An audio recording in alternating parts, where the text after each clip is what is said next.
आपकी सुबह बेहतरीन हो, इसी विचार के साथ आज के हम अपने बिहार बिहान कार्यक्रम की शुरुआत करते हैं। नमस्कार, बहुत बहुत स्वागत है आपका। आपके साथ मैं हूं प्रिया। सुबह की शुरुआत बहुत खास होती है क्योंकि उस वक्त हम सबसे ज़्यादा सबसे करीब से अपने आप को देखते हैं। जी हाँ, क्योंकि उस वक्त जब हम उठते हैं ना तो हमारा मन बिल्कुल शांत और स्थिर होता है, और शांत और स्थिर मन में जितने खूबसूरत विचार निकल कर आते हैं शायद ही आपको दिन में कभी निकल कर आएँ। जी हाँ, और इन विचारों के सानिध्य में रहना हम सब के लिए बेहद ज़रूरी होता है, क्योंकि हम सब जानते हैं कि एक व्यक्ति जो है अपने विचारों से निर्मित एक प्राणी होता है। आपके विचार जैसे होंगे, आपके जीवन जैसे आप जीवन पथ पर आगे बढ़ेंगे ना, खुद ब खुद दिशा जो है तय होती चली जाएंगी। यदि आपकी सोच बहुत सकारात्मक है, आप क्रिएटिव हैं, आप कंस्ट्रक्टिव हैं, तो जाहिर तौर पर आपके जीवन की गति जो है उसी तरफ जाएगी जिस तरफ आपको सबसे ज़्यादा फ़ायदा होगा, पॉजिटिविटी से। अगर आप नेगेटिव हैं तो जाहिर तौर पर आप नकारात्मक ऊर्जा आपको अपनी तरफ खींचेगी। कोशिश करें कि आपके आसपास जो भी लोग मौजूद हों मुस्कुराहट से मिले, हंसते हुए मिले और सकारात्मकता बरकरार रखें। और कार्यक्रम की शुरुआत में मैंने कहा कि व्यक्ति जो है अपने विचारों से निर्मित एक प्राणी है। ये कथन है हमारे राष्ट्रपिता महात्मा गांधी के। तो चलिए इसी विचार के साथ आज के कार्यक्रम की शुरुआत करते हैं।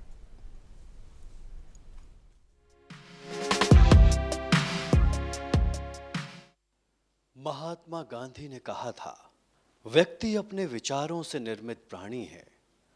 वह जो सोचता है वही बन जाता है।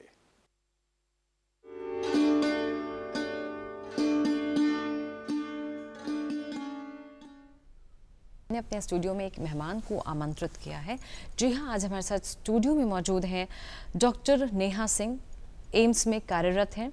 इन्हें इनके डेडिकेशन के लिए बहुत सारे अवार्ड्स भी मिले हैं। डॉक्टर नेहा, आपका बहुत बहुत स्वागत है हमारे इस कार्यक्रम बिहार बिहान में। नमस्ते। बिहार के सभी वासियों को मेरा प्रणाम। और आज जैसा कि 14 जून है और विश्व रक्तदाता दिवस के रूप में हम लोग आज इस दिन को सेलिब्रेट कर रहे हैं, तो मेरी जो पहल है बिहार के समस्त वासियों से, जो भी व्यक्ति जो 18 से लेकर 65 साल की उम्र के हैं, अगर आप स्वस्थ हैं, अच्छा फील कर रहे हैं, तो अपने आसपास के ब्लड सेंटर में जाएं और विश्व रक्तदाता दिवस का इस मुहिम में शामिल होकर इस दिन को सफल बनाएं। बिल्कुल, ये एक अपील हमारी मेहमान की तरफ से। आप चूँकि एम्स में ब्लड ट्रांसफ्यूजन ऑफिसर हैं जी, और उसके साथ साथ आप सीनियर रेसिडेंट भी हैं।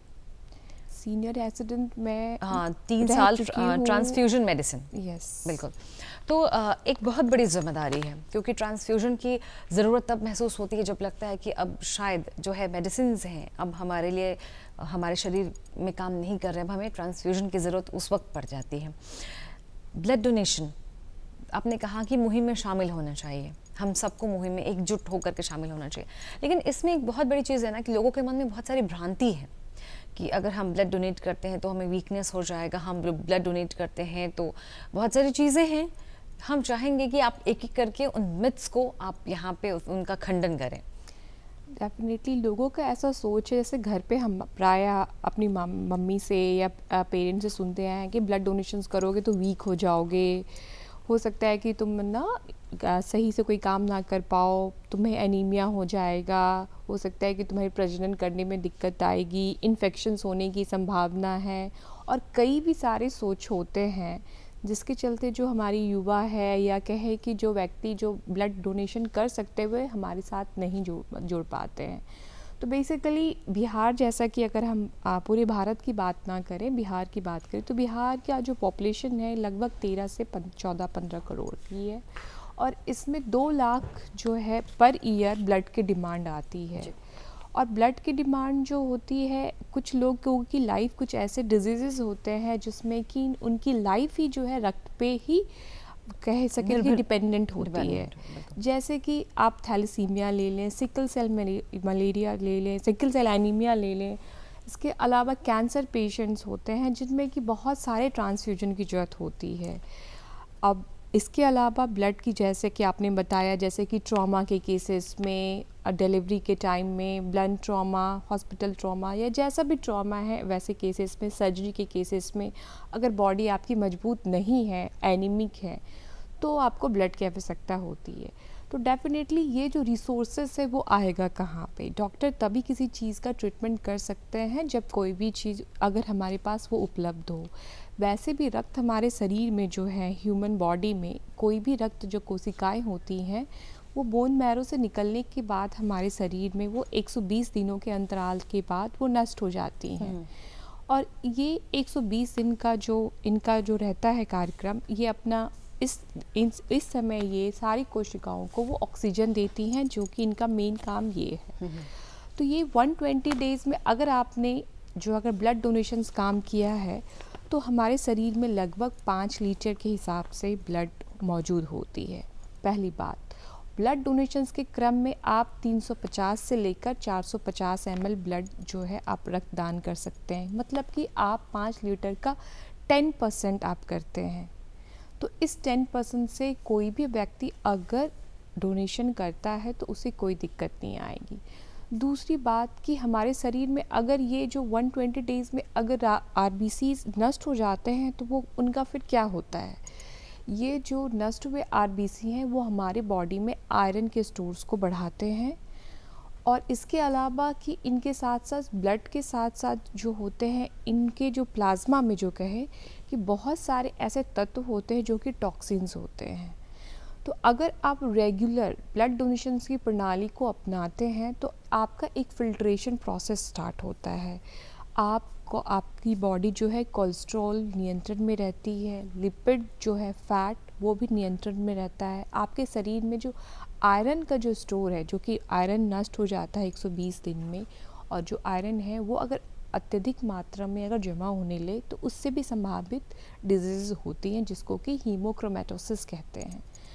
सो इसका भी रेगुलेशन अगर होता है अगर आप ब्लड डोनेशंस करते हैं। उसके अलावा कि जो बोन मैरो में अगर हम इस प्रणाली को हर 3 महीने में ऑब्ज़र्व करते हैं, बिल्कुल आप इस 3 महीने के अंतराल में मेंटेन करते हैं, तो जो हमारे बोन मैरो की जो कोशिकाएं होती हैं वो ऐसे सेल्स को निकालती हैं जिनकी ऑक्सीजन कैरिंग कैपेसिटी जो अन्य सेलों से बेहतर होती है। बिल्कुल।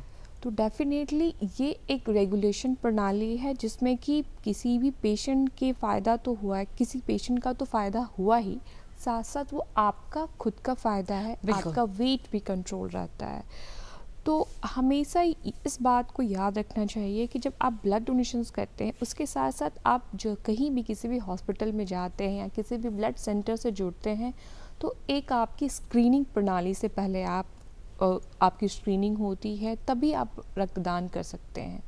तो इस स्क्रीनिंग प्रणाली में आपकी हीमोग्लोबिन जांच होती है, आप एनीमिक है कि नहीं जिससे वो पता चलता है, साथ में आपका वेट पता चलता है कि आप एक हेल्दी जो है कि 45 से 50 केजी जो एक हेल्दी मानव को कहा गया है कि ये फिट होंगे, वो पता चलता है। साथ में ही ब्लड देने से पहले जो होते हैं कई सारे 5 जो इन्फेक्शंस की जांच होती है, जैसे कि HIV, hepatitis B, C, malaria और सिफिलिस, इन चीज़ों की भी जांच होती है जो कि जिससे आप पता चलता है कि आपने हाल फिलहाल में कि कोई इन्फेक्शन जो है ग्रहण किया है कि नहीं, या गत जो है 2 से 3 महीनों के अंतराल में अगर आप इन्फेक्शंस हुए हैं तो वो भी आप पता चलता। तो सिंपली ये एक तौर पे ये एक स्क्रीनिंग प्रणाली है, आपका एक हेल्थ चेकअप भी होता है, आप डोनेशंस भी करते हैं और इसका फ़ायदा पेशेंट के साथ साथ आपको खुद को भी मिलता है। कहते हैं ना कि रक्तदान कितना ज़रूरी है, समाज के लिए भी, लोगों के लिए भी और हमारे लिए भी। इसी बीच में हमने एक ऐसा फेज़ देखा है जो हम सब के लिए ऐसा था, जो हम सब बहुत डर गए थे। कोविड का फेज़ हमने देखा था। उस कंडीशन में एक थेरेपी निकल के आई थी, प्लाज्मा थेरेपी, और उस वक्त भी कमोवेश ऐसी स्थिति हो गई थी कि लोगों को प्रॉपर प्लाज्मा नहीं मिल पा रहा था, या लोग आगे बढ़ के देना नहीं चाह रहे थे। बहुत सारी ऐसी चीज़ें थी। क्या एक्सपीरियंस रहा था आपका? डेफिनेटली, जैसे कि बिहार में ICMR के द्वारा तय की गई जो ट्रायल थी, प्लेसिड ट्रायल, प्लाज्मा थेरेपी के बेस में 2020 में 14 मार्च को ये स्टार्ट हुई थी। तो ये प्लाज्मा थेरेपी कोई नई साइंस तो नहीं है। इन 1992 जब इबोला का इफ़ेक्ट आया था, इबोला वायरस की जो पैंडमिक हुए थे किसी अन्य कंट्री में, अन्य देशों में, तो इसमें कन्वल्यूशन प्लाज्मा का रोल देखा गया था। एंड व्हाट इज़ द ये कन्वल्यूशन प्लाज्मा है क्या? तो बेसिकली जब भी हम कोई भी इन्फेक्शन हमारी बॉडी इसको हायर करती है, मतलब इन्फेक्शन हमारी बॉडी को होता है, तो हमारे बॉडी में ये जो इन्फेक्शन को एंटीजन कहा जाता है, जो कुछ दिनों के उपरांत हमारी बॉडी जो सेल्स होते हैं, आरबीसी के साथ साथ डब्ल्यूबीसी जो सेल्स होते हैं, उसमें क्या होते हैं, वो लोग एंटीबॉडी बनाते हैं और ये एंटीबॉडी हमारे प्लाज्मा में होती है जो कि वायरस को न्यूट्रलाइज कर देता है, मतलब कि उसको बेकार आप नलीफाई कर देता है। और इस एंटीबॉडी का होना बहुत ज़रूरी है, ये हमें प्रोटेक्ट करता है इसके और भी इन्फेक्शंस के जो विस्तृत रूप है उससे जाने के लिए। तो इस एंटीबॉडी का अगर हम लोग उपयोग किसी डिजीज़ में करेंगे जिनकी कंडीशन, जिनकी बॉडी एंटीबॉडी नहीं बना पा रही है या अभी इन्फेक्शन सीवियरिटी हाई है, तो इस एंटीबॉडी को दे के आप बचाया जा सकता है। तो इसी साइंस के तहत प्लाज्मा थेरेपी जो है स्टार्ट की गई थी आईसीएमआर के तहत।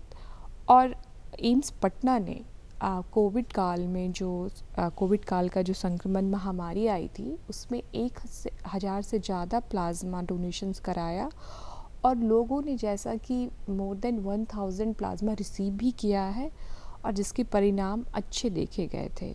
हालांकि 1,000 में तो सारी पेशेंट्स को तो बचाया नहीं गया।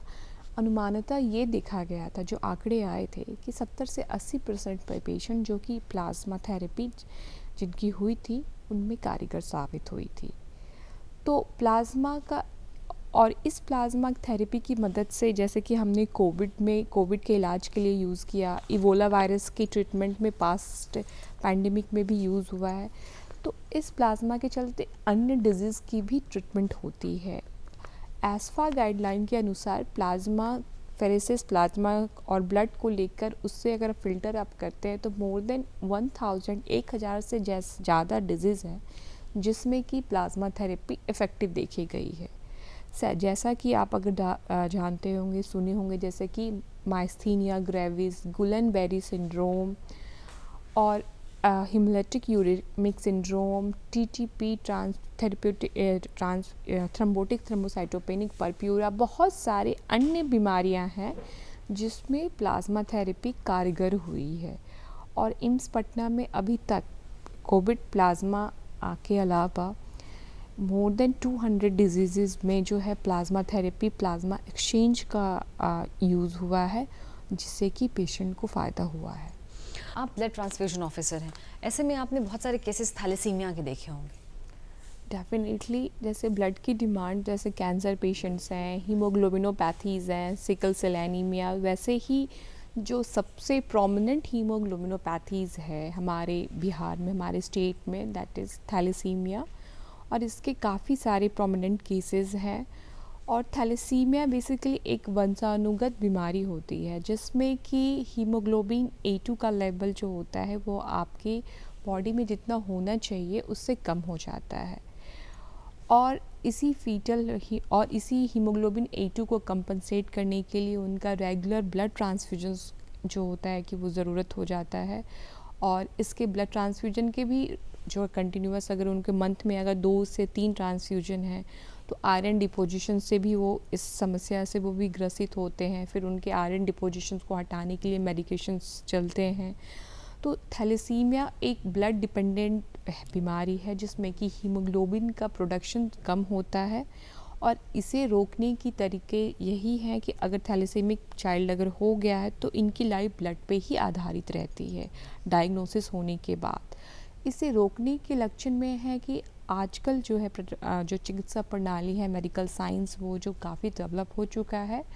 अगर आप कोई भी शादी से पहले अगर अपने जो मेल हैं और फीमेल हैं, अन्य कुंडली जांच के अलावा अगर इलेक्ट्रोफोरेसिस की जांच कराते हैं, जो कि एक वो ये जांच बताता है कि आपके शरीर में जो हीमोग्लोबिन A2 का लेवल, हीमोग्लोबिन F का लेवल, जो हीमोग्लोबिन के टाइप्स है उसका लेवल कितना है, या कोई अन्य हीमोग्लोबिनोपैथीज़ होने की संभावना है, या आप उसके कैरियर हैं, तो इस चीज़ को रोका जा सकता है। अगर मैं कैरियर हूँ, अगर मेरे साथ हस्बैंड भी अगर कैरियर, तो हो सकता है कि हम दोनों मिलके जो एक बच्चा जो है कि वो पीड़ित हो सकता है थैलेसीमिया से। देखा जाए तो एक प्रसिद्ध अभिनेता जो कि अमिताभ बच्चन जी, वो थैलेसीमिया कैरियर हैं। जया बच्चन जी जो है कि वो थैलेसीमिया कैरियर नहीं है, जिनकी वजह से जो है अभिषेक बच्चन और बाकी जो अन्य जो उनके चाइल्ड हैं वो नॉर्मल हैं। तो इलेक्ट्रोफोरेसिस के माध्यम से इस चीज़ को आप रोक सकते हैं कि आप कैरियर है कि नहीं है। अगर आप कैरियर हैं तो वैसे जीवन साथी का चयन जो कि कैरियर नहीं है, और तो इस वजह से आपके जो प्रोजनी होंगे वो बेहतर हो सकते हैं और हेल्दी हो सकते हैं। तो थैलेसीमिक होना एक प्रॉब्लम है, इसे रोका जा सकता है। लेकिन अगर जहाँ भी अगर हम थैलेसीमिया में जैसे कि ब्लड की डिमांड होती है, तो उन बच्चों को अगर हम लोग ल्यूको रिड्यूस ब्लड दें, ल्यूको रिड्यूस कहने का मतलब कि वैसे ब्लड जो कि जिसमें फ़िल्टर लगे रहते हैं ब्लड बैंक में, तो उनको साथ साथ जो ब्लड ट्रांसफ्यूजन से होने वाले इन्फेक्शन है उनका खतरा भी कम होता है। ये चीज़ है। बिल्कुल आपने बहुत सही बात कही कि हम बाकी सारी चीज़ें मिलाते हैं, हम मिलाते हैं कि परिवार में सामंजस्य बिठा पाएंगे कि नहीं, कुंडली मिलाते हैं। इसके साथ साथ ये चीज़ जो है डायग्नोसिस, बहुत बार ऐसा देखा गया है कि जो बहुत सारे ऐसे डिजीज़ हैं जो ट्रांसफरेबल होते हैं, हेरिडिटरी जिसे आपने कहा कि अनुवांशिक होते हैं, उस कंडीशन में अगर हम अपना प्रॉपर चेकअप करवाते तो हैं ही पहले से ही, लेकिन अगर कुछ और ऐसे डिजीज़ जो ट्रांसफरेबल हैं, बच्चे में जा सकते हैं, उनका भी अगर हम प्रॉपर ट्रीटमेंट करवा लें तो हो सकता है कि आने वाले बच्चे को हम एक बेहतर और स्वस्थ भविष्य दे सकें। इसी बीच एक और चीज़ उभर कर आई है कि अमूमन एक व्यक्ति जो है कब जाता है टेस्ट कराने, जब हमें डॉक्टर प्रिस्क्राइब करते हैं, प्रिस्क्रिप्शन पे लिखा जाता है कि आपको जाना चाहिए, पैथोलॉजी में आपको जा करके ये टेस्ट करवाने हैं। मुझे आपके हिसाब से क्या ये सही है, क्या एक व्यक्ति को हर 6 महीने या साल भर में एक प्रॉपर अपनी बॉडी का टेस्ट नहीं कराना चाहिए, जिससे पता चले कि उसके बॉडी में जो चेंजेस हो रहे हैं वो अब उसे मेडिकेशन की ज़रूरत है या नहीं, या उसे प्रिकॉशन की ज़रूरत है या नहीं, या उसे डॉक्टर से कंसल्ट करना है या नहीं? एक हेल्दी लाइफस्टाइल ऑप्ट करना जो है सभी का ही एक मतलब कि कर्तव्य है। तो डेफिनेटली आप अगर आप अच्छा फील नहीं कर रहे हैं, आपकी जो क्षमता है कार्य करने की क्षमता वो कम हो रही है, आप अपने आप को कंपेयर करेंगे लास्ट 2 इयर्स के परफॉर्मेंस का और अभी जो समस्या चल रही है, अगर आपका परफॉर्मेंस अगर डिक्रीज़ करा है तो डेफिनेटली आप सोचते हैं कि मैं जो हूँ, हो सकता है कि मेरा शरीर ठीक नहीं है, हालांकि आप बीमार नहीं हैं। तो बॉडी स्क्रीनिंग जो है वो खुद को एक आपका एक अलर्ट है, आप इसे आप रेगुलर आप 4 मंथ्स के या 6 मंथ के इंटरवल पे आप इसको ऑप्ट कर सकते हैं।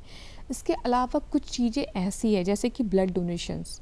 तो ब्लड डोनेशंस में अगर आप किसी ब्लड सेंटर पे आप ब्लड देने चाहते हैं, आप अपने रिलेटिव के लिए देने चाहते हैं या वॉलंटरी देने जाते हैं, लेकिन आप किसी अन्य का वजह से आप डेफर्ड होते हैं, तो डेफर्ड जो है जो स्क्रीनिंग है, ये अलर्ट भी आपको ये बताता है कि आप जो है ना कि क्यों आप डेफर्ड हैं।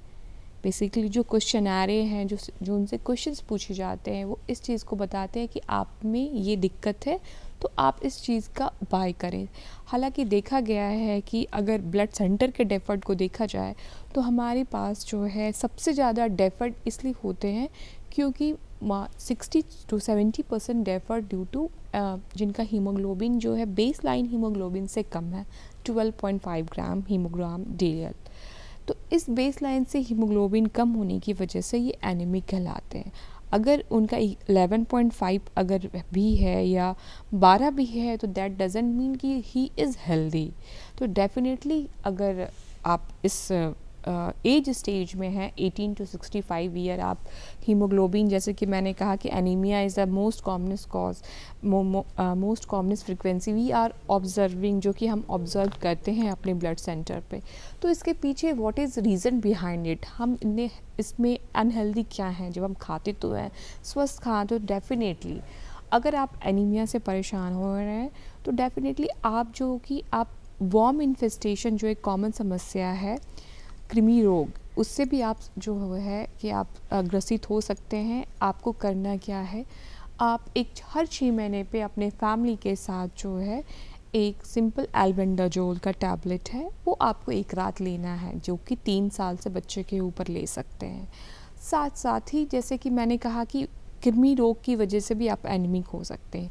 दूसरा क्या, किस वजह से आप एनीमिक हो सकते हैं, दूसरी संभावना ये है कि आपके खान पान में जो है अपने आयरन को आप कम ले रहे हैं, जो कि हम ज़्यादा जानते हैं कि आप ग्रीन वेजिटेबल खाएंगे या फल खाएंगे तो आप आयरन को स्टोर को आप बढ़ा सकते हैं। तो जी हाँ, जैसे कि फल में ही अब जो इकोनॉमी हमने क्या खा रहे हैं, जैसे कि अगर हम आयरन में 1 केला और 3 खजूर जो डेट्स कहलाते हैं 3 to 5 जो होते हैं, उस चीज़ को अगर हम अपने फैमिली में ऑप्ट करें, ख़ास करके जो भी फीमेल है रिप्रोडक्टिव एज ग्रुप में या घर के सभी सदस्य को अगर हम इस चीज़ को ऑप्ट करें, तो डेट्स और जो केला है वो आयरन का एक बहुत ही अच्छा प्रचुर मात्रा में सोर्स है। अब तीसरी बात ये होती है कि एनीमिया इन 2 वजह से तो हमने जाना कि फ़ीमेल में और मेल में क्या है। अब इसके अलावा कि जैसे कि अब हम सोच रहे हैं ना कि हम डायबिटिक हैं, तो हम क्या करें कि is that it's a healthy lifestyle for donations और नॉट। तो डायबिटिक भी जो होते हैं कि अगर आप हाइपोग्लाइसेमिक ड्रग पे हैं वो खा रहे हैं, तो आप डोनेशंस तो कर ही सकते हैं। साथ में अगर आप जो NPP1 मतलब कि अगर आपका प्रोटीन बैलेंस आपके बॉडी का है 45 kg की वजह से नहीं होने के कारण भी हमारे स्क्रीनिंग सेंटर पे जो डोनर डेफर होते हैं, तो आप एग को या 1 मुट्ठी दाल को प्रत्येक दिन अपने खाने में शामिल करते हैं, तो आपका वेट जो होता है आपके जो शरीर के जितना एज है उस आंकड़े में आप लाया जा सकता है। तो डेफ़िनेटली आप जो भी खाएं, किसी भी डॉक्टर के पास जाएं, आपको अगर थकावट महसूस हो रही है या किसी भी तरह की संभावना हो रही है, आप ये सोचते हैं कि आप फुल बॉडी चेकअप पे जाएं, तो डेफ़िनेटली आप डॉक्टर को तो आप संपर्क तो आप करें ही। एक चेकअप करने से आपको पता चलता है कि क्या अनियमितताएं हैं आपकी बॉडी में, ये तो पता चलता ही है। लेकिन साथ साथ कुछ लाइफस्टाइल को जो कि बहुत ही ईजी है जिसको इंसर्ट करना अपने लाइफ में, जीवन कार्यशाला में, तो उस चीज़ को ऑप्ट करना बिल्कुल ज़रूरी है। बिल्कुल, एक हेल्दी लाइफस्टाइल, एक स्वस्थ जीवन शैली हम सबके लिए बहुत ज़रूरी हो जाती है, क्योंकि छोटी छोटी बातें कभी कभी अगर हम ध्यान नहीं देते तो बाद में चल के एक अलग रूप लेकर के हमारे समक्ष आ जाते हैं। आप लगातार एम्स में काम कर रही हैं, कोविड के दौरान भी आप सब डॉक्टर्स बड़ी मुश्तैदी से खड़े रहे हमारे लिए। आपको बहुत सारे अवार्ड्स भी मिले हैं। बात करें हम 2020 की, 2021 की, 2019 की बात करें तो बहुत सारे अवार्ड्स भी मिले। हम चाहेंगे कि आप उनका जिक्र यहाँ पे ज़रूर करें। देखिए, सबसे पहले कि चिकित्सा प्रणाली में जो हमारा मेन जो मूल मंत्र है हमारा कि पेशेंट के लिए हम लोग डेडिकेटेड होते हैं, और इस चीज़ को अवार्ड जो होते हैं वो हमारी चीज़ को और भी ज़्यादा मजबूत करते हैं, जो सराहना है। तो I have been awarded bye so many awards, पर इसके साथ साथ ये उस चीज़ को मोटिवेशंस को बढ़ाता है। जैसे कि फ्लो साइटोमेट्री में मेरा पहला अवार्ड मिला था, साथ साथ ही मेरे को शाइन अवार्ड और डिजास्टर मैनेजमेंट अवार्ड, बिल्कुल। कोविड में भी कोविड के कार्य करने के लिए कोरोना वॉरियर अवार्ड्स, बहुत सारे अवार्ड्स मिले। पर ये सारी सुसराहनीय जो है किसी भी व्यक्ति को होता है तो उनके मोटिवेशंस की क्षमता को बढ़ाता ही है। और एम्स इसमें इस तर्ज पे कि सारे लोग जो हैं, मतलब आप कह सकते हैं कि मैं एक लकी पर्सन हूँ कि सारे लोगों को इस तरीके से जो इंस्टीट्यूशन की ट्रेनिंग इस तरह से होती है कि आपको आपकी लाइफ चिकित्सा के लिए ही समर्पित करनी है। और ये सच में एक बहुत बड़ा ही आनंद का बात होता है जब आपको अपने कार्यों के लिए सम्मान भी मिलता है, सैलरी तो मिलती ही है, साथ में आपको सम्मान भी मिलता है। क्योंकि सबसे ज़्यादा जो संतोष प्रदान करते हैं वो आपको सम्मान और आपके कार्य की सराहना प्रदान करती है। इस बीच में एक बहुत महत्वपूर्ण जो चीज़ मैं देख रही हूँ आजकल के जो माता पिता हैं वो बहुत ज़्यादा इस बात को लेकर के जागरूक हो रहे हैं कि स्टेम सेल्स को, क्योंकि बच्चे की जो कहते हैं ना कि वो जो नाल होती है उसे प्रिजर्व करके रखने की, ताकि आगे चल के अगर बच्चे को कोई स्वास्थ्य संबंधी परेशानी हो, कोई जटिल रोग हो, तो उसका समाधान वहाँ से हो सके। क्या कहेंगे आपसे, और ये क्यों ज़रूरी है? जैसे कि स्टेम सेल्स प्रिजर्वेशन जो है आजकल के दौर में, और कैंसर के जो ट्रीटमेंट में बहुत ही इसका देखा गया है कि इसका एक बहुत महत्वपूर्ण योगदान दिखा गया है। कॉर्ड ब्लड सेविंग, साथ साथ जो है कि बोन मैरो से भी स्टेम सेल्स निकाले जा सकते हैं। और साथ साथ आजकल जो नई प्रणाली आई है कि एफेरेसिस के वजह से जो स्टेम सेल्स कलेक्ट किए जाते हैं बोन मैरो से, उन्हें निकाल के पेरिफेरली ही कलेक्ट किया जा सकता है। तो स्टेम सेल्स का जो उपयोग है, जो इसकी यूजेस हैं, ख़ास करके उन डिजीज़ में देखा गया है कि जब हमारी जो बॉडी है, कैंसर ड्रग्स देने के बाद भी वो अब उस चीज़ को ठीक नहीं कर पा रही है, तो ये एक हीलिंग थेरेपी है जिसमें कि जो स्टेम सेल्स उस तरह के सेल्स में जाके उनको हटा के और फिर से उनको जीवन दान जो है दिया जा सकता है। और ये आकार आजकल बहुत ही इजी प्रोसेस वे में हो गया है। स्टेम सेल्स जैसे एम्स के लिए जो प्लाज्मा थेरेपी की जो मशीन है वही स्टेम सेल्स भी कलेक्ट करती है। जो पर्सन अपने कॉर्ड ब्लड का नहीं प्रिजर्वेशंस कर पाए हैं तो वो प्लाज्मा फेरेसिस की जो मशीन मैंने कही कि एफेरेसिस की मशीन वो कहलाती है, उसकी सहायता से बोन मैरो से स्टेम सेल्स को निकाला जाता है और पेरिफेरली उनको कलेक्ट किया जाता है, जो कि बहुत ही इजी आजकल हो गया है इसका कलेक्शंस एंड प्रोसेसिंग, ये दोनों ही, और इसका साथ साथ में स्टोरेज। बिल्कुल, सब कुछ बहुत सुचारू और बहुत सही तरीके से चल सकता है अगर हम जागरूक हों। तो जागरूक हों, रक्तदान को लेकर के जागरूक हों, अपने आसपास जो हमारे घर के जो लोग हैं उनके स्वास्थ्य को लेकर के, तो हम जाहिर तौर पर परेशानी से बच सकते हैं, बड़ी बड़ी बीमारियों से बच सकते हैं। बहरहाल आप हमारे स्टूडियो में आई और इतनी अच्छी बातचीत के लिए आपका बहुत बहुत धन्यवाद। तो ये थी हमारी आज के मेहमान जिन्होंने हमें बताया कि रक्तदान जो है वो कितना ज़रूरी है आपके लिए भी, साथ साथ अपने आसपास के लोगों के लिए भी। आप तो जानते हैं ना कि डीडी बिहार पे कार्यक्रमों का जो सिलसिला है वो अनवरत जारी रहता है। तो आपको कुछ झलकियाँ, कार्यक्रम की कुछ झलकियाँ मैं आपको बताना चाहूँगी। 12 बजे आप कार्यक्रम खुला आकाश देख सकते हैं जिसमें शीर्षक है नदी संरक्षण। इसके बाद आप देख सकते हैं हमारा कार्यक्रम जो बहुत ही ख़ास है 6:30 बजे माटी की गूंज, जिसमें आपको लोकगीत सुनाए जाते हैं, जिसमें आपको मिट्टी की खुशबू साफ साफ दिखाई देती है और आप उसको महसूस भी कर सकते हैं। लेकिन दर्शकों, हम तो चाहते हैं ना कि आपके फीडबैक्स हम तक लगातार पहुंचते रहें, तो आप फटाफट से हमारा पता नोट कर लीजिए। हमारा पता है निदेशक डीडी बिहार, दूरदर्शन केंद्र पटना, फ्रेजर रोड पटना 800001। हमारा ईमेल एड्रेस है director ddk patna@gmail.com।